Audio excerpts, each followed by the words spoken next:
Сыбайлас жемқорлыққа қарсы іс-қимыл агенттігінің Алматы қаласының жастар саясаты, ішкі саясат, білім басқармасы және кәсіпкерлік индустриалдық инновациялық және ауыл шаруашылығы басқармасымен ынтымақтастық туралы келісімге қол қойды.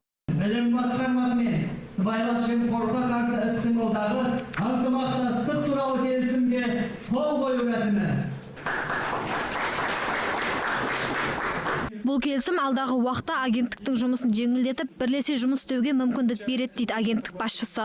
2015-2025 жылға арналған сыбайлас жемқорлыққа қарсы стратегияның негізгі міндеттері мен мақсаттарының бір көрінісінде көрсетілген мемлекеттік қызметтің сапасын көтеру мақсаты. Сол себептен қазір келісім жасалып, сол мемлекеттік қызметтің сапасы биік деңгейге жетеді деп ойлаймыз.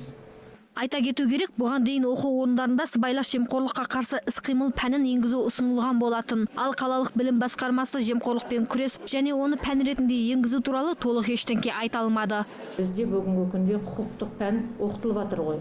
Аптасына 1 сағаттан оқытылады мектептерде. Бұл жоғарғы сыныптар үшін.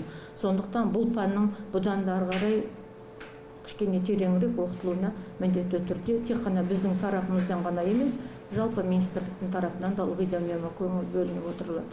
Келісімге қол қойған басқармалар басшылары қаламыздағы жемқорлықтың алдағы уақытта біршама азаярына сендіргісі келді. Айта кетейік, өткен жылы Алматы қаласы бойынша 5000-ға жуық сыбайлас жемқорлыққа қатысты іс тіркелген екен. Ақбота Мұсабекқызы, Юрий Проводин, Казахньюс, Алматы.